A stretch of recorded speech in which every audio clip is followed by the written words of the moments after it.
Bonjour à tous, je vais vous présenter la génération de maillage hexaédrique avec des polycubes. C'est un travail que j'effectue dans l'équipe Pixel. Ce qu'on cherche à étudier, c'est la génération de maillage hexaédrique. Et les maillages hexaédriques, c'est quelque chose qui est très utilisé en simulation numérique, pour le décollage des avions, les fonctionnements du cœur, qui est très apprécié.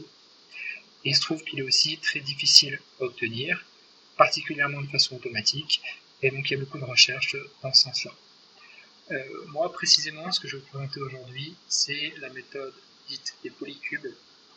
Donc l'objectif, c'est qu'on va partir d'un maillage tétraédrique, donc des maillages tétraédriques qui sont très simples à générer, et on va le cubifier, c'est-à-dire qu'on va rendre toutes ses faces droites, comme ça, et une fois qu'on a obtenu ce modèle cubifié, on va l'intersecter avec une grille, et ensuite, sur cette grille, on va effectuer la déformation inverse qui va nous donner, à la fin, un maillage hexaédrique de notre objet de base.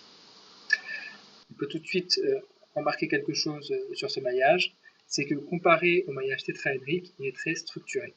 Le maillage tétraédrique va avoir tendance à avoir des points aléatoirement répartis dans le domaine, alors que le maillage hexaédrique va posséder de jolies lignes de points qui vont être très appréciés, par exemple, pour faire des simulations de choc en simulation numérique. Alors, on peut tout de suite remarquer quelque chose, c'est un des défauts des polycubes, c'est les problèmes de qualité qu'on va obtenir sur le bord, donc, comme on peut voir ici. Il y a d'autres méthodes de génération de maillage hexaédrique qui ne possèdent pas ces artefacts, mais elles ont des avantages d'être beaucoup moins robustes que les polycubes. Et nous, en plus, ce qu'on va étudier, c'est rendre ces polycubes plus robustes que la littérature. Alors, je vais vous présenter donc la méthode pour faire des polycubes. Donc d'abord, comme je l'ai dit, on prend notre domaine oméga, qui est un maillage tétraédrisé, et on le cubifie. On transforme ce qu'on va appeler, nous, un polycuboïde. Ensuite, on va l'intersecter avec une grille pour obtenir notre polycube. Donc c'est de là d'où vient le nom. Polycube, c'est un amas de cubes unités. Et ensuite, sur ces cubes, on va faire la déformation inverse qu'on a calculée au début pour obtenir un maillage hexaédrique. Alors moi, je vais vous présenter toutes ces étapes, mais la première étape, je vais vous présenter en gros ce qu'on fait dans la littérature, mais par contre, les deux autres étapes, c'est quelque chose qu'on fait nous et qui est nouveau par rapport à la littérature. On va commencer par le début, et donc on va se poser la question de comment cubifier. Pour cela, ce qu'on fait, c'est qu'on calcule ce qu'on va appeler un champ de rotation, on va intégrer ce champ. Alors, plus précisément, un champ de rotation, c'est on se pose la question, en chaque point de notre domaine, comment est-ce qu'on aimerait que les x soient. Et ça nous donne en fait une matrice de rotation par rapport à la base unité. Plus précisément, sur le bord, on sait assez bien comment on voudrait qu'il soit, et l'idée c'est juste de propager à l'intérieur cette information, et donc en résolvant une équation de Laplace, plus ou moins. À noter quelque chose, c'est que quand on contraint notre rotation sur le bord, on donne une information qui est de dire à cet endroit-là, je voudrais que ce soit une face dans cette direction-là. Ce sera assez important dans l'étape d'après. Et donc, une fois qu'on a ça, on veut intégrer le champ. Qu'est-ce que ça veut dire intégrer le champ? C'est-à-dire que si on prend notre base unité et qu'on le tourne par rapport à la rotation qu'on a trouvée, ça va nous donner 3 vecteurs. Et bien, pour ces 3 vecteurs, on va vouloir calculer 3 champs. Alors, comment est-ce qu'on va calculer ces champs? Alors, l'idée, c'est que on veut trouver un champ scalaire dont le gradient va être le plus proche possible de chacun des axes de notre base. On a une contrainte en plus. Cette contrainte en plus, c'est que sur le bord, le champ soit à ce qu'on va appeler une isovaleur, c'est-à-dire que toutes les valeurs sur le bord soient la même. Donc, on introduit ça dans notre problème, donc c'est juste une contrainte, et ça nous donne un champ scalaire sur notre objet. Voilà, donc comme j'ai dit, chacune des facettes va être ce qu'on appelle une iso ou un chart. Une iso parce qu'il y a toute la même valeur, et un chart, c'est comme une face.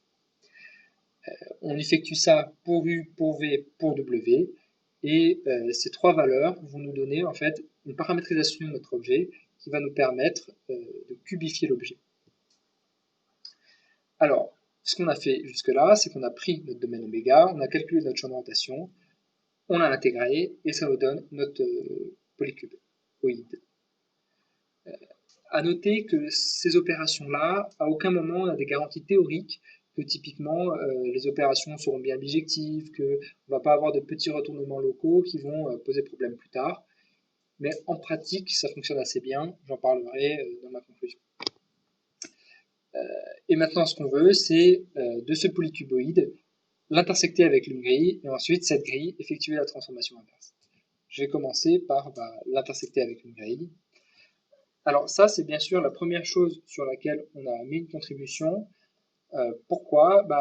Ce qui était fait habituellement, c'était une heuristique qui revenait à prendre notre paramétrisation et la coller au plus proche sur la grille. Mais si on prend deux bords et qu'on les colle au même endroit, on peut écraser une partie du domaine. Alors, c'est ce que je montre là dans l'image. Si on prend un objet et on essaie de le mailler le plus grossièrement possible, en obtenant les ex les plus gros possibles.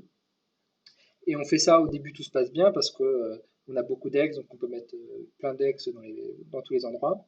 Et à un moment, quand on va avoir des ex de plus en plus petits, on va perdre de l'information topologique de notre domaine parce qu'on aura justement écrasé les parties où on aura voulu que les bords de chacun des côtés soient sur la même face de la grille, et donc on aura perdu l'intérieur. Alors la méthode que je vais vous présenter là, on évite ce problème et on a même des garanties théoriques qu'on va toujours conserver l'information topologique. Alors comment on fait ça? On prend notre polycuboïde de base et on le découpe avec les ISO du bord, c'est-à-dire les valeurs entières du bord, et ça va nous donner une décomposition en pavés droits de notre domaine. Ces pavés droits, chacun d'entre eux peut être transformé en un cube unité. Et ça nous donne un premier polycube de notre domaine. Le seul problème, c'est que si on fait ça, on a une énorme distorsion, c'est-à-dire que les blocs sont très très loin du domaine original. Alors pour ça, ce qu'on va faire, c'est qu'on va résoudre tout bêtement un système d'optimisation linéaire qui est juste de dire quelle valeur entière on veut comme taille pour chacun des blocs, et on a comme contrainte, juste bêtement, qu'on ne va pas écraser des parties du domaine. Alors, très grossièrement, les deux contraintes qu'on va poser, c'est la première, on va avoir une relation d'ordre faible le long du domaine, et ensuite, ça paraît très bête, je pourrais détailler si ça vous intéresse, le fait qu'on ne doit pas écraser l'intérieur du domaine. Et donc, on résout notre problème linéaire comme ça, utilisant un solver tel que Simplex ou Bluruby, donc propriétaires, mais qui font ça très bien. Et donc, une fois qu'on a la taille pour chacun de nos blocs, on peut les décomposer en plein de petits autres blocs, ce qui nous donne notre polycube. Donc, une première base pour notre maillage hexaédrique. Et ensuite, enfin, on s'intéresse à comment passer le polycube qu'on a vers le domaine original tétraédrique qu'on avait. Alors, pour ça, une approche la plus simple possible, ce serait seulement de directement projeter ce polycube sur le domaine tétraédrique de base. Alors, il se trouve que lorsqu'on essaye de faire ça, on a des grands problèmes de projection, particulièrement sur le bord, qui peuvent être assez compliqués. Et ces problèmes, on peut facilement les éviter si on essaie, au lieu de se projeter sur l'espace de base, de se projeter sur le polycuboïde. Alors c'est ce qu'on va faire, on va d'abord se projeter sur le polycuboïde, et ensuite, du polycuboïde au domaine original, on a une déformation qui est déjà calculée, c'est la première déformation qu'on a calculée, et donc on peut juste donner son inverse, et ça nous donne le maillage hexaédrique. Alors plus précisément, sur comment on fait ces déformations, la première déformation, on va résoudre en fait une équation de Laplace, où on va contraindre chacune des faces du polycube à être sur les faces du polycuboïde, puisqu'on a un mapping de l'un vers l'autre. Et l'intérieur, on va donc avoir une équation de Laplace qui va moyenner ces positions, qui va donner la déformation suivante. L'équation de Laplace, malheureusement, elle a des petits problèmes, c'est qu'elle peut se retourner localement. Alors pour éviter ça et améliorer un peu le résultat, on fait quelques itérations de ce qu'on appelle l'équation de Winslow, qui a des meilleures propriétés sur l'orthogonalité des maillages qu'on étudie. Et donc, alors, c'est des très petits détails. On va voir par exemple par ici que ça va améliorer un peu la qualité, c'est-à-dire que ça va faire des pavés plus droits. Donc voilà. Et ça peut aussi éviter d'avoir des retournements des hexaèdres, c'est-à-dire des hexaèdres qui vont avoir des jacobiens négatifs, c'est un volume négatif. Voilà, et enfin, bah, on applique bêtement la déformation qu'on avait calculée au début pour se ramener dans le domaine original. Et ça vous donne notre maillage hexaédrique. Et pour remettre un peu la coloration de bloc, voilà ce qu'on obtient. Alors, pour totalement résumer, c'est-à-dire refaire tout le chemin, on est parti d'un domaine tétraédrisé. Ce domaine tétraédrisé, on a calculé un champ dessus, avec les propriétés de polycube, avec des charts.